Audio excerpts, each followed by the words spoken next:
Good morning.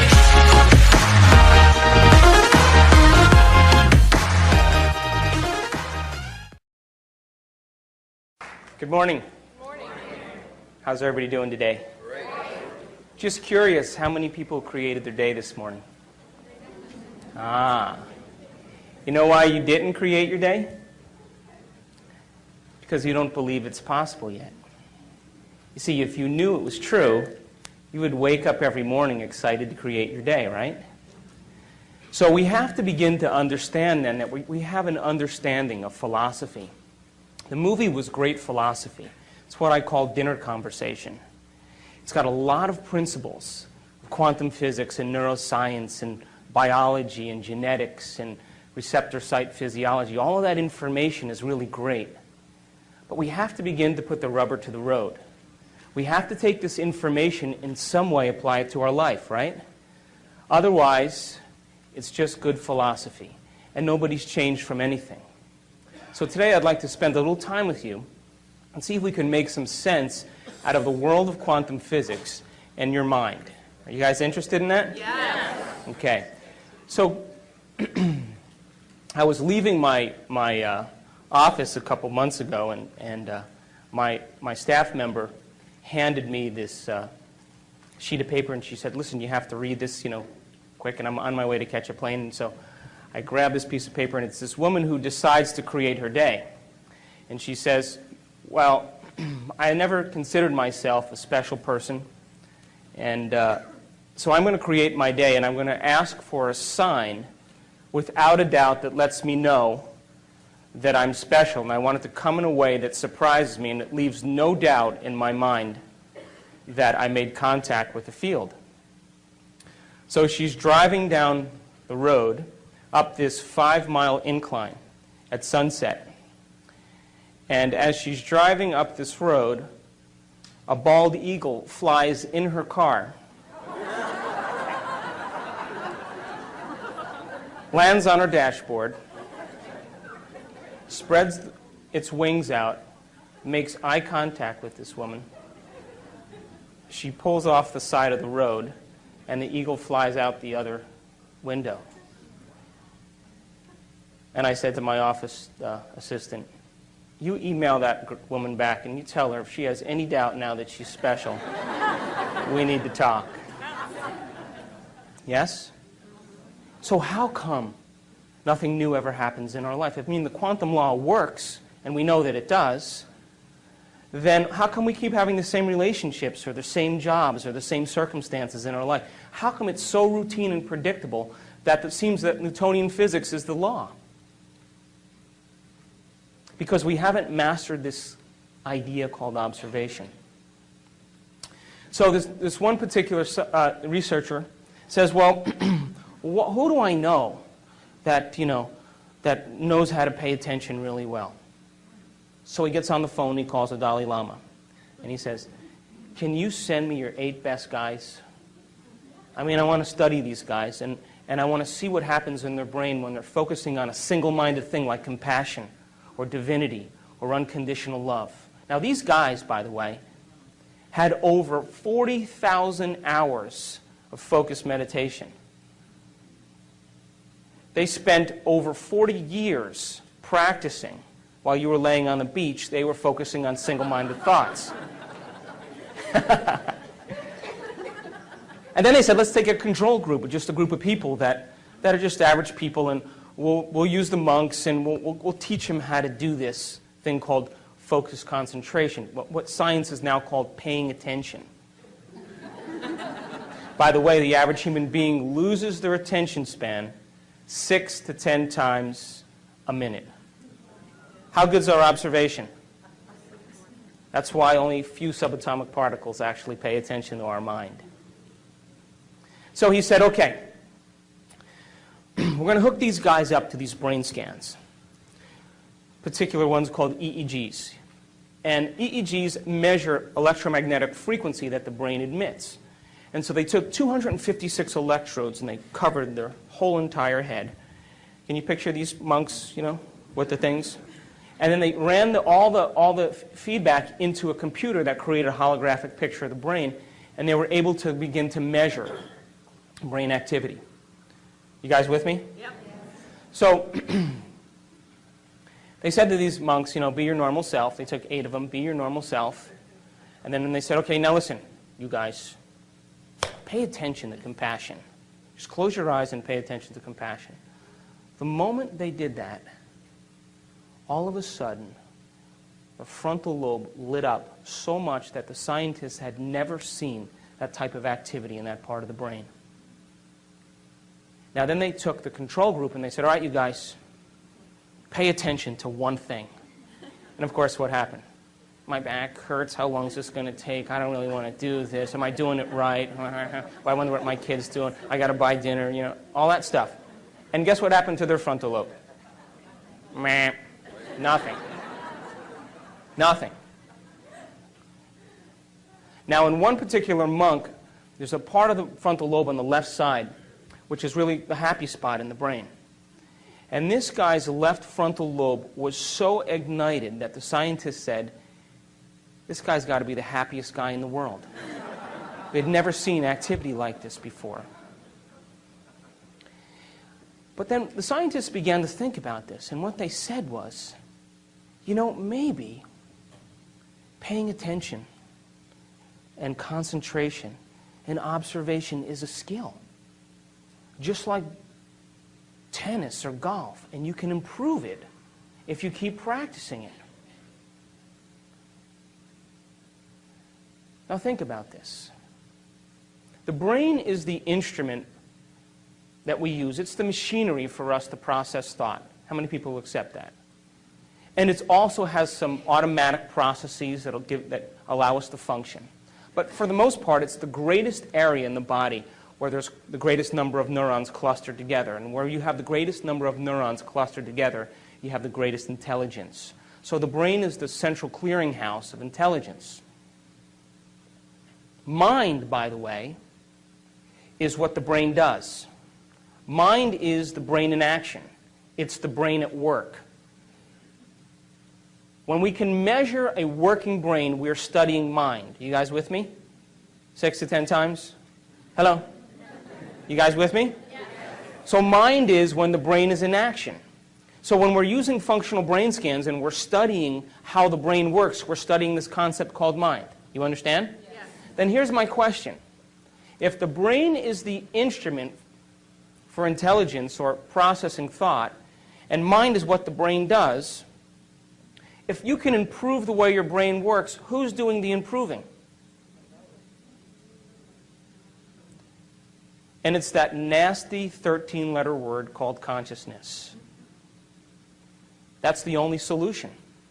Consciousness is our self-aware, free-willed individual that is really not the body, is not the brain, and is not the mind. As a matter of fact, consciousness is what manipulates the brain to produce mind. You understand that? The brain processes 400 billion bits of information every second. You know that? I said it in the movie.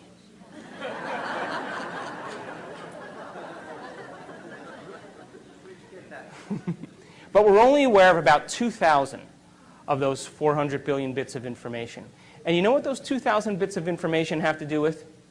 3 things, and only 3 things. The body, the environment, and time. That's it. You know, does your back hurt? You have a headache? Are you tired?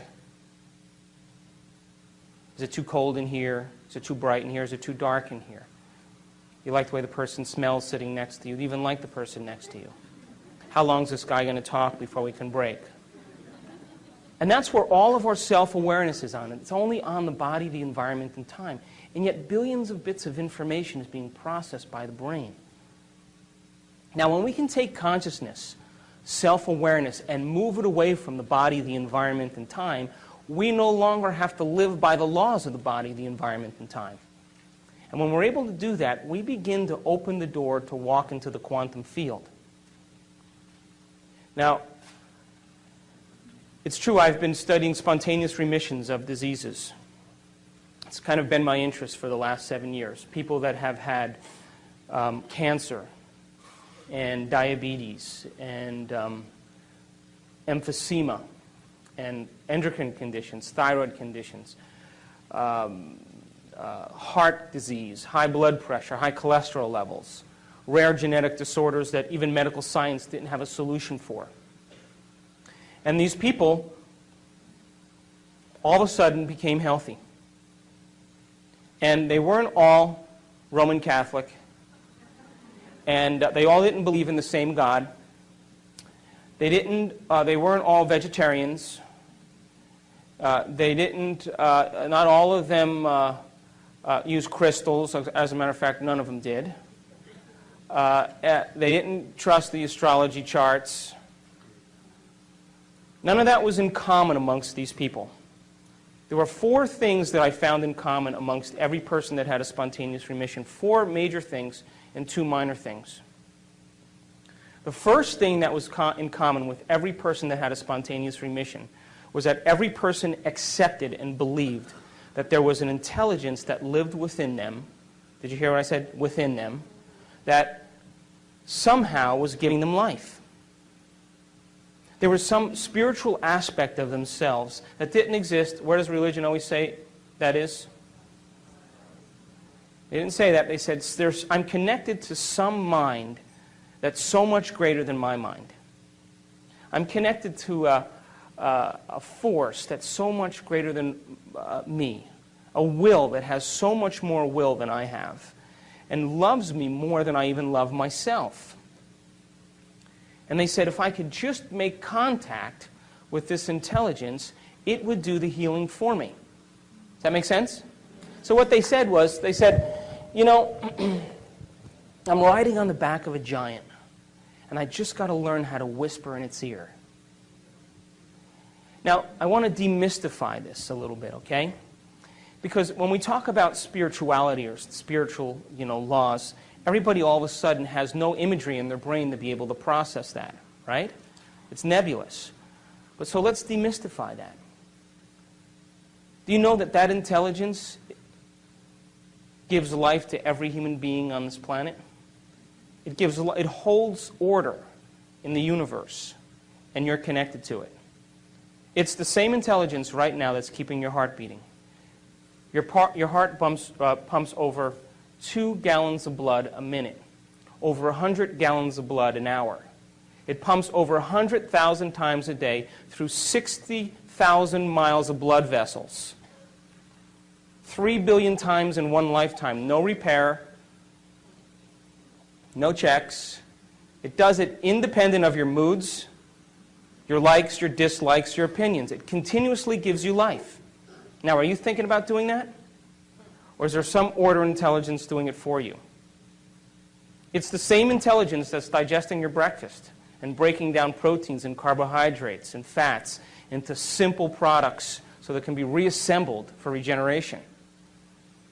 And we don't even think about that. See, you and I, free-willed individuals, get a free ride. And something loves us enough to continuously give us life. It's the same intelligence, by the way, that's making 10 million cells every second, because you know you lose 10 million cells every second. Whoops, you just made another 10 million. Were you thinking about that? Or is something loving you enough to give you life? And that in every single cell in your body, out of the 100 trillion cells, one cell goes through 100,000 chemical reactions a second. Now multiply that by 100 trillion. And if you don't think that we're connected to a greater mind, we need to rethink it.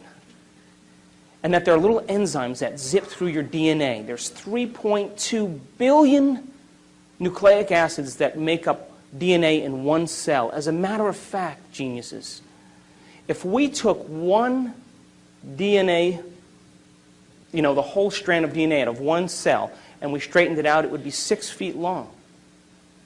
You have enough DNA in your body to go from here to the sun and back 150 times. So they said, something has assembled who I am. It's got a greater mind than I do, because I don't know how to do any of this stuff. And it's got a greater will than I do because I don't think I can keep my heart beating more than a few seconds without thinking about my Visa account. And it loves me enough to put up with me. And they said, I gotta just surrender. I gotta get out of the way enough to let this thing do it for me. I just gotta direct it and then get out of the way. That was the first thing they had in common. The second thing they had in common is that they all said this. You know, my thoughts, or my attitude, you know, an attitude is a cluster of thoughts pasted together. My attitude created my condition. You know, I've been a victim for the last 15 years. I could never get over it, and it's worked really well for me to get what I want. Or I've been an angry person and I've hated my parents for the last 15 or 20 years, and I got to stop that. It was actually me and who I was being that created this state of health that I'm in. You with me? Yeah. Now, do you know that every time you have a thought, you make a chemical? And if you have great thoughts and unlimited thoughts or happy thoughts, you make chemicals that make you feel happy or good. And if you have negative thoughts or bad thoughts or contracted thoughts, you make chemicals that make you feel bad. Does that make sense? So imagine, right? You have an insecure thought. What's the next thing that happens? You feel insecure, right? Now here's the bad news. The moment you start to feel insecure, the next thing you do is you start to think the way you're feeling, which then makes more chemicals so that you can feel the way you're thinking and think the way you're feeling. And we get caught in this loop between thinking and feeling. This is the human drama. And what ultimately happens, listen to this, is that feeling becomes the means of thinking. And what that really means then, geniuses, is that mind is now immersed in the body. You're not thinking as a mind. You're not thinking as a conscious being. You're thinking as a body, because body is determining the outcome based on a feeling. So we call that a state of being. So the person can't think any other way than the way that they feel. So they wake up in the morning and they feel bad and they start to think bad and then they start to feel bad and they spend the whole day perceiving their day based on a feeling. Now, the body should be the servant to the mind. When this happens now, it's the mind that's the servant to the body. Quantum law still apply? Absolutely, which means then that the person can only live out their genetic destiny. Nothing new will ever happen. Am I making sense? Yeah. Now, the third thing they had in common is that they all said this. You know what? I have to reinvent myself. I got to become somebody else. I can't be this miserable victim for the rest of my life. I got to become somebody else. Now, the moment they did that, they started to ask themselves some really important questions. Questions that most people don't have the time to think about. Questions like, what would it be like to be a happy person? Who do I know in my life that's happy? What would I have to change about myself to live in joy? Who in history do I admire that was great? And at what point did I lose it and believe this is who I am? And you know, the moment we ask those important questions, guess what part of the brain turns on? Frontal lobe. You know why? Because when we're running automatic programs that determine who we are, we're using the rest of the neocortex. It's all based on association and memory. When we stop those automatic programs, it's the moment when you ask those important questions, the brain puts the brakes on and has to reassemble a new way of firing to produce an answer to that question different than the way you've always thought. You understand that? So they put the brakes on to the automatic programs and they said, what would it be like? They started to speculate because the brain, the frontal lobe is the speculator. It's the part of the brain that likes to examine the what-ifs. And they started to gather information. They started to read at the same time as contemplate about a future. And their brain started to reorganize itself in a new way. You with me? So Do you think that you can change the circuits in your brain by thinking about it? Do you? So they did this experiment a little ways back.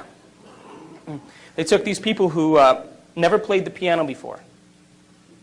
You guys with me? And they separated them into 4 categories, and they said, listen, we're going to scan your brains before you learn these exercises, and then we're going to scan your brain after. And all you have to do is show up for 2 hours a day in practice for 2 weeks. Okay? And just follow the instructions.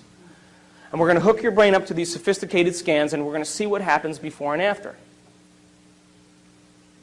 So they got with these people, and they said, okay, first group, here's the scales and here's the chords. They're one-handed exercises. Practice them over and over again. Keep playing them. So they played every single day, 2 hours a day for 2 weeks. They scanned their brains before, they scanned their brains after. After 2 weeks, guess what happened? Whole new set of circuits lit up in their brain that never lit up before. That makes sense. You learn something new. Learning is making new connections. Repeating it over and over again is sustaining or maintaining those connections, and that's called memory. So they memorized what they were doing by physically practicing or personalizing what they learned. Make sense? Standard, simple. They took the second group of people and they said, listen, we want you to play 2 hours a day for 2 weeks. We're going to scan your brain before and after, but you know what we're going to do? We're not going to tell you how to play anything. You just come and do whatever you want. Play whatever you want. So at the end of 2 weeks, guess what happened to them? Nothing. You know why? Because they couldn't remember what they had learned the day before. And they couldn't remember what they played the day before, and they had no structure. They got no instruction and no knowledge to be able to apply it to make some steady circuits. Still with me? Make sense? Took the third group of people, they said, listen, don't even show up. Don't even create your day. Same thing. Nothing happens. Last group of people, they said, listen, we want you to come 2 hours a day for 2 weeks. We're going to show you these one-handed exercises. But instead of you physically playing the piano, we want you to mentally rehearse over and over again those exercises. And we know you're going to get tired, so we'll nudge you and we'll keep you awake, but you practice for 2 hours a day and you keep repeating those. At the end of 2 weeks, they rescanned their brain, and guess what happened?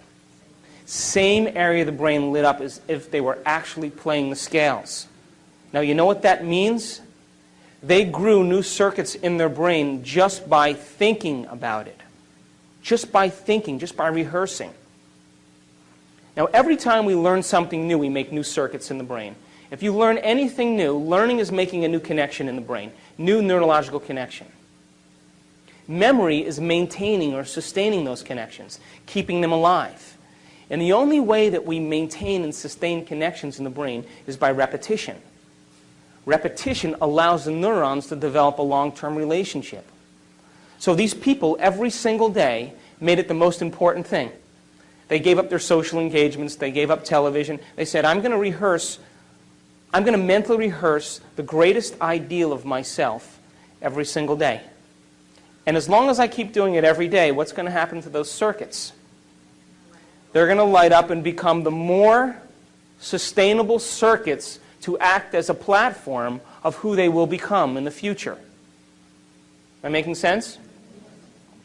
Now, the last thing that they had in common, which I find the most important, is that during this process of rehearsal, while they were sitting down rehearsing who they were going to be, just like the piano players, rehearsing over and over again, they had long moments where they lost track of time and space. In other words, they became so involved with what they were doing that when they opened their eyes or they lifted up their eye masks or when they turned the lights on in the room, it was 2 hours later and it only seemed like 5 minutes. They were so involved with what they were doing that they lost the feedback of the body, they lost the feedback from the environment, and they lost track of time. And the moment that that happens, geniuses, that's the moment we walk through the door to the quantum field. And that is the moment, by the way, according to neuroscience, that we repattern and rewire the brain. And by the way, guess what part of the brain is the most active when we do that? Frontal lobe, because isn't it true that we're making thought more real than anything else in that moment? And because the frontal lobe is the orchestra leader, it has its connections to the rest of the brain. And what it does is it quiets down the association centers, the thinking centers. It quiets down the motor centers. You don't want to move, you get still. It quiets down the emotional centers. And the only thing that's real is the thought. And when we capture that thought in the frontal lobe, when the frontal lobe captures it, as we hold that thought there, what happens is the rest of the neurons in the brain will pattern and make circuits to capture that thought and reflect it as a footprint of whatever we're focusing on. Does that make sense? Because it's as if we're experiencing it. And when we make new circuits in our brain, by the way, do you think that we'll perceive things that maybe already existed but we never really saw? Do you think that's possible? Do you think that the person who lives practicing being a victim every day gets good at it? Turn that on automatically? Is it natural and second nature? And how will they perceive their world based on how they're wired?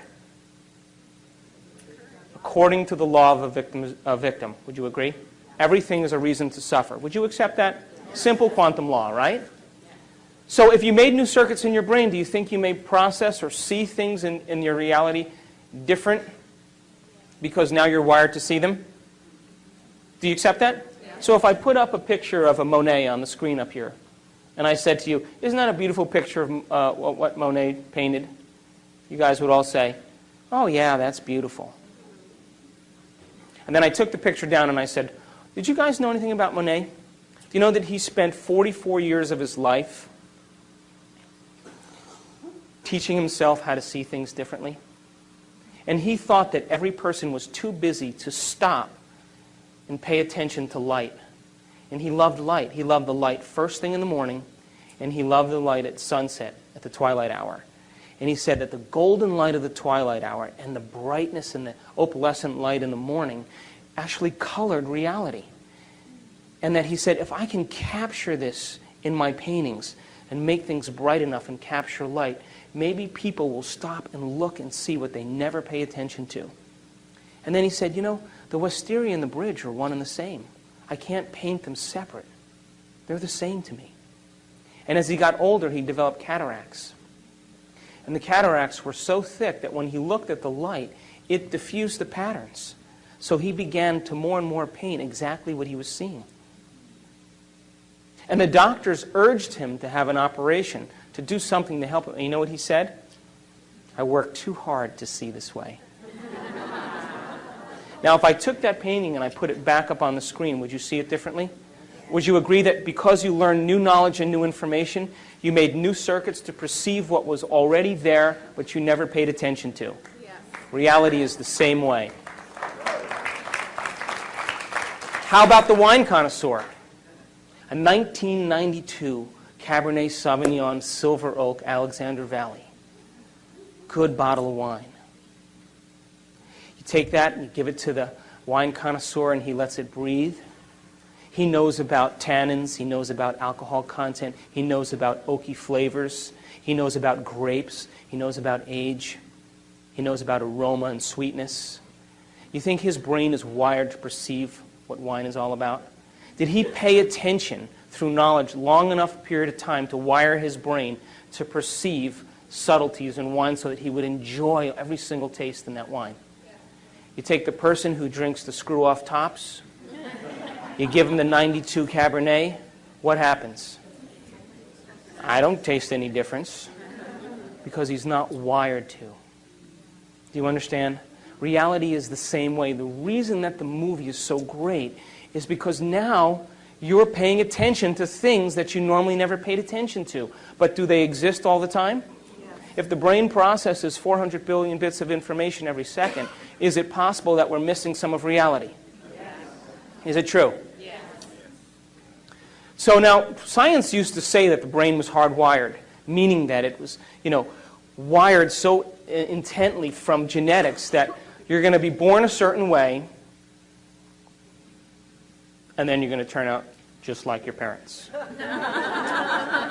And that's the end of the story. So it's a predetermined life, and get what you can in the process. And now what they're saying is, whoops, we lied. It's not true. You see, the brain is hardwired. There's certain definite areas that are hardwired because the human brain has been around for hundreds and hundreds of thousands of years, whether you want to believe it or not. It's been around for millennia. And this process of learning has developed the brain. Now, when the sperm and the egg come together in utero, right around the 3rd month of life, the cells start to differentiate and we start to make neurons. And they start migrating north up to the skull. And then around the 6th month of life, we start making these connections. A neuron looks like an oak tree. But it's not big like an oak tree. It's tiny and it's flexible like cooked spaghetti and it's leafless. And it's 3-dimensional. And where neurons connect with other neurons, that's called a memory, something that we've learned. That's information being exchanged. Now, at the 3rd month of life, we make about 8,000 neurons per minute. At the 6th month of life, those neurons start making connections, and we make about 4 million connections a second, all the way through the time we're 2 years old. So the brain becomes this 3-dimensional tapestry of neurological connections.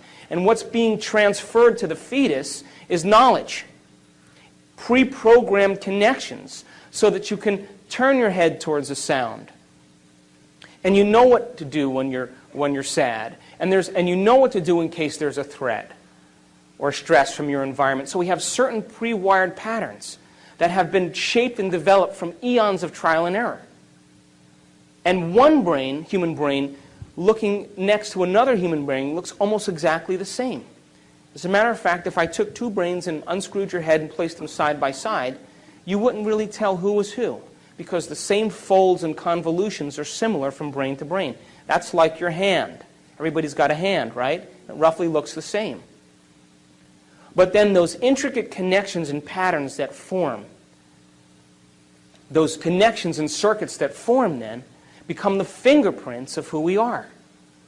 And we get specific traits, propensities, and characteristics that are inherent from our parents. And by the way, those are the things that they've learned. Those are the things that they've experienced. Those are the propensities and traits and emotional tendencies.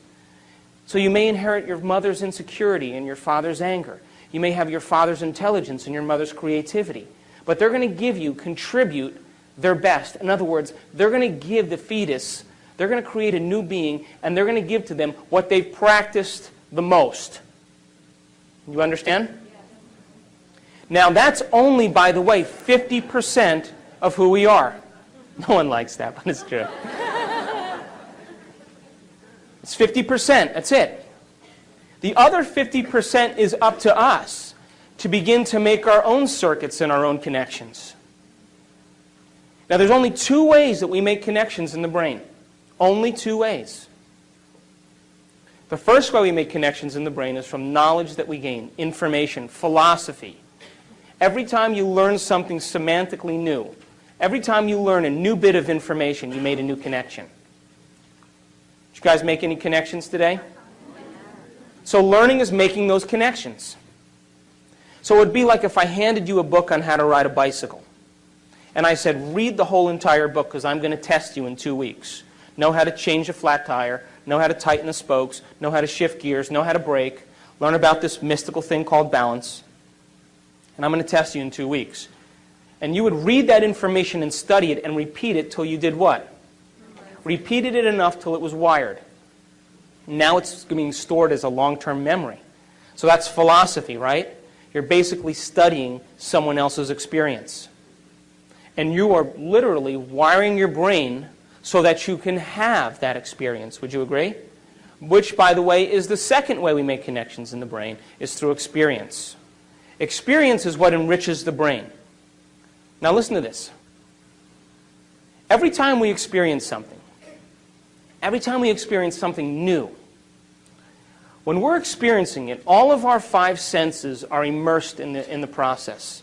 What we're seeing and smelling and tasting and feeling and hearing, all of our 5 senses are picking up information from the environment and sending a rush of data back to the brain. And through these 5 pathways, this rush of data through 5 different ways causes neurons in the brain to fire and sting. And when they do that, they release these chemicals called neurotransmitters that make us feel a certain way. So the end product of an experience is called an emotion or a feeling. Still with me? So then, if an emotion or a feeling is the end product of an experience, then, if we keep experiencing the same emotions every day, what does that tell us? We're not having any new quantum law apply to that? As a matter of fact, if you keep your mind on those same emotions, by the law of the quantum realm, basically, we're putting our attention on something that we already know from the past. And what do we get? More of the same. So when we live by emotional propensities and emotional addictions, what we're really saying is, my observation is on something that's familiar to me based on the past, and I will keep observing it to keep it intact so that my future looks just like my past. And people who say, well, I don't want to, I'm suffering terribly, but I don't want to leave this relationship because it doesn't feel right. Which really means I'm too addicted to feeling to do anything else. Because the moment we give up the continuity of thinking and feeling, we break the addiction. All of a sudden, all the cells of the body, who are used to getting all those molecules, all of a sudden go like this. What is she doing up there? She's no longer providing the chemistry to make me feel the way I like to feel. So let's get together and they say, okay, well, let's send the message back up to the brain. Right? And all the cells send the message back up to the brain, and what happens? You start to hear these little voices, right? Go ahead, come on, get angry. Go ahead, come on, feel bad. That's because that's the body telling you that it's used to some chemical state. That's the body determining reality. And when the body determines reality, what it's saying is that we are living based on some past addiction. So emotions and feelings are the end product of an experience. And when we experience something, the feeling that we have from that experience helps us to remember the experience better. Would you agree? Absolutely. Do you know where you were on 9/11? Do you know? You know why you know that? Because you remember the feeling, right? So the feeling helps you remember the experience better. So if feelings and emotions are the end product of an experience, and the person is experiencing the same feeling every day, what does that tell you? They're defining themselves from some past experience. Are there new experiences, geniuses, to have in the quantum field? Yes. That have new emotions? Could you create a new experience that's going to produce a new sensory feedback to the brain that's going to have a new emotion? And that new emotion then will help you to remember that experience better? And so can you picture in the quantum field future experiences that you would like to have that have nothing to do with survival? Yes. Nothing to do with pain? Nothing to do with sexuality, nothing to do with success and power and control, but all those virtues that we secretly hope for, those are the end products of being able to experience something different than survival. But you see, we're so wired for survival that the human being thinks that what's happening out there is more real than what's happening in here. Do you know that it takes 17 years, according to the latest research, 17 years for a new piece of information to be implemented into the current system? So we're living by past paradigms. The reason you're here, by the way, is because you believe in something else. Is that true? Yes. And let me warn you, please, do not wait for science to give you permission to do the supernatural. Let's go out and do it and then have science come and study us. Because if we do that, don't we make science the next religion? And then we have to live by their convention and their conformity? Why not go out and try it out, apply the knowledge, so to have a new experience? And then, if you're able to do that experience over and over again, have science come and say, how do you do that? And you say, come and study my brain. I'll show you how it's done. Does that make sense? Yes. So experience then is the end product of when we apply knowledge. In other words, when you get on that bike and ride that bicycle now, wouldn't you agree that when you drive and you hit the curb and you fall and you skin your knee, are you gaining information from your experience? Yes. That your senses are processing it. And then you get back on the bike and you start to pedal and you get a flat tire. You have to get off the bike and you start changing the tire and you scratch your knuckle on the spoke. Are you getting more information? Help you understand what it is to ride a bicycle? Then you get back on the bike and you start to pedal up the hill. And oh my God, your legs are burning. Are you still learning from the experience of how to ride a bicycle? You're remembering that. Then you get to the top of the hill and all of a sudden you go down the hill and all the pain goes away and the wind is blowing in your face and your hair's standing up and tears are running off the sides of your face. Is your senses processing more information? Are you recording that about the experience of how to ride a bicycle? And you start pedaling so fast that the chain falls off. So you got to get off and change the chain. And as you're changing the chain, you put the chain back on and then you wipe your nose and get your grease under your mouth. And then you smell that smell. Are you still learning? Are you associating now from the experience of what it is to ride a bicycle? So the richness of life is experience. So knowledge and information is for the mind and the brain. And experience is for the body. And knowledge is the precursor to the experience. In other words, we're only limited by our knowledge. And when we can take knowledge and personalize it, we set ourselves up for a new experience. As a matter of fact, the whole reason to be alive is to learn something new, modify our behavior to produce a new outcome. That's called evolution. Now, what makes us so unique, geniuses, as human beings, is that when other species are subjected to harsh environmental conditions, right, they have to continuously expose themselves to it over and over again until they start to modify their behavior. Thank you. And as they start to modify their behavior, after several generations, they may be able to change their genetics and produce a way to acclimate or change as a result of that environmental stimuli. What's that called? Evolution, right? But that may take thousands of years. Human being doesn't have to do that. Human being, because of the size of the frontal lobe, can change in a year, can modify themselves in a week, can become a different person in a day. We can evolve ourselves and become somebody else and not have to go through the long continuum of trial and error. But you see, the brain only exists in two real states, according to me. At my present state of ignorance. Two real states. We have survival and we have creation. And creation falls under the category of learning and experiencing. And survival falls under the category of responding to the environment so much that it then becomes, listen to this, it then becomes the environment that is creating our reality. Did you hear me? Because as the environment pushes the circuits in the brain and we respond to those environmental stimuli, the body becomes prepared for the threat or the stress, which then causes the brain to think a certain way, which then creates the same reality in the future. So we're these human beings with these big brains, but we're living in the rudimentary part of the nervous system that's based on survival. And by the way, 90% of the time that we're awake and aware, we're living in survival. You know, responding to the environment, allowing the environment to determine our internal state. And the confusion we have as human beings, you see, the present moment right now is created from the thoughts of where? Right? So then the thoughts of now are creating what? So most people, though, they say, I'm going to sit down and create my day. I'm going to sit down and create wealth. And they sit down for 10 minutes. They get up and they start looking in their bank account for the transfer. And then they say what?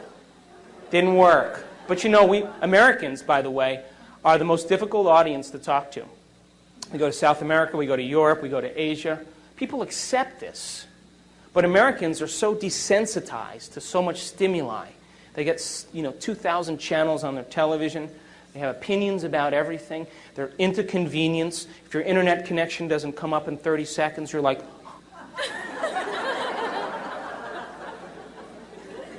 And so if we don't get what we focus on in our arrogance, we all of a sudden say it didn't work. Well, you know, the quantum field works. It's us that don't work.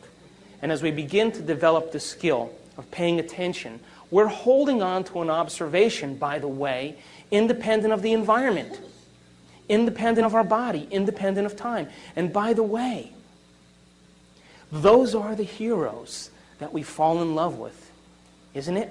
Whether it's Martin Luther King or William Wallace, Churchill, or any of those guys, you know what they said? They said, my observation matters. And I'm going to hold on to this thought, and I don't care how long it takes. And I'm going to hold on to this thought, and I'm not going to compromise it for anybody. Nothing in my environment is going to cause me to let go of my belief. I'm going to hold on to this observation, and I don't care what it feels like, because I'm accepting this more than I'm accepting anything else. And you can do whatever you want, but this is what's more real to me. And when we have that skill of observation, don't you think that the observer is going to start getting on board? Don't you think that's possible? So we have to develop that skill. We have to develop that skill. And because we're so prone to convenience that when it doesn't show up the same day within a matter of moments, we discount its possibility. Why not fall in love with an abstraction?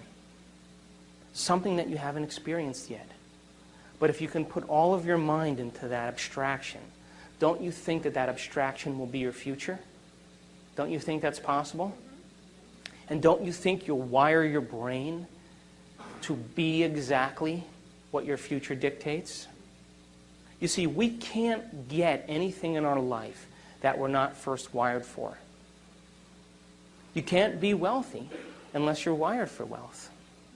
So once we're wired for it, implicitly wired, non-declaratively wired, when we've wired it so much that we don't have to think about it anymore, that's the moment we are it. And that's the moment it takes no effort to have the side effect of who we are as a mind show up in our life.